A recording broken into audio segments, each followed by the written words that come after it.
একটা কি কথা জানো, জীবনে দুটো মানুষের মন কখনোই পাবে না। এক হচ্ছে স্বামী আর এক হচ্ছে শাশুড়ি মা। কেননা তাদের জন্য যতই কিছু করো কিন্তু তাও তাদের মন পাবে না। তাদের কাছে পাশের বাড়ির বউটাই কিন্তু ভালো থাকবে। নিজের বরের কাছে যতই যা করো তাও বলবে যে তুমি এটা করো না, ওটা করো না, পাশের বাড়ির বউটা এটা করে, তার মতন করতে পারো না।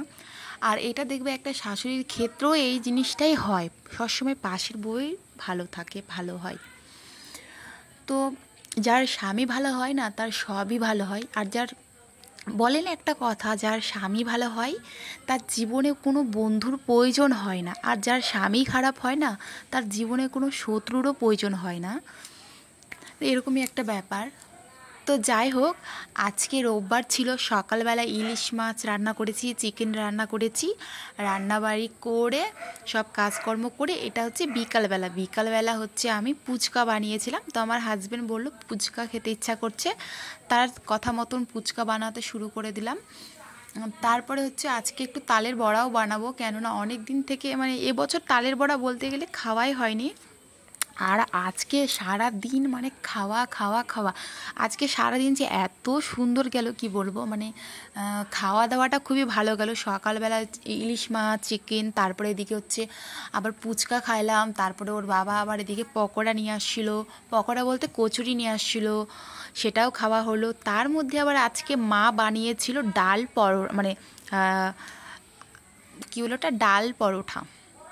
তো যাই হোক, ওটা খাওয়া দাওয়ার পরে তারপরের দিন চলে আসলাম তোমাদের ভিডিওটা শেয়ার করতে। এটা হচ্ছে সেদিন আমি রান্না করেছিলাম আলু ভাজা, শাক ভাজা, তারপরে হচ্ছে সোয়াবিন আলুর তরকারি। আর মেয়ের জন্য এখন পাস্তা বানাচ্ছি, মেয়ে এখন পাস্তা খাওয়া দাওয়া করে পড়তে বসবে আর পড়াতে আসবে চলে। আর আমি এদিকে দেখো চলে আসছি আবার রান্নাঘরে। এখন কি করব, তো এদিকে দেখো আমি এখন তালের বড়া বানাবো। তো আমার ভাই নিয়ে আসছিলো তাল, তো মা মানে শাশুড়ি মা বললো যে বানাও, তো কথা মতন চলে আসলাম বানাতে। আর তালের বড়াটা তালটাকে ছেঁকে নিয়ে এটার মধ্যে ময়দা দিব আর সুজি দিব, বাস আর কিচ্ছু দিব না। ধোয়ার পরে সেটা বানাইছে, খুব টেস্টি হয়েছিল। আমি কিন্তু মানে ভাবতে পারিনি যে এতটা ভালো হবে। তো এত গরম, প্রচণ্ড গরমের মধ্যে রান্না করতে খুব অসুবিধা হচ্ছিল, কি বলবো, কিন্তু রান্না তো করতেই হবে যেহেতু আমরা হাউসওয়াইফ।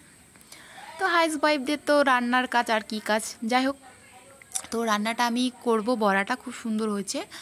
তো অনেকগুলোই বানাইছি, মাকে দিলাম, মানে শাশুড়ি মাকে দিলাম, তারপরে আমার মার জন্য একটু পাঠালাম, কেননা আমার মা তো মানে বানাতে পারে না, মানে বানাতে পারে, মারও অনেক কাজ থাকে আরও সমস্ত কিছু, তো মা আর একার জন্য বানাই না। তাই ভাবলাম যে না, মাকে না দিই, কিছু একটা ভালো মন্দ বানালে না মার কথা মনে পড়ে। কেননা যখন আমি পারতাম মাকে কিন্তু কোনো কিছু বানিয়ে রান্না করে খাওয়াতে পারতাম না, তার জন্য এখন যখন পারি তাই ভাবি যে মাকেও দিই। কেন মাকে তো মার ইচ্ছা মতন খাওয়া দাওয়া রান্না করার মতন সেরকম তো মানুষ নাই, মা একা মানুষ, কি করবে, তাই আর কি।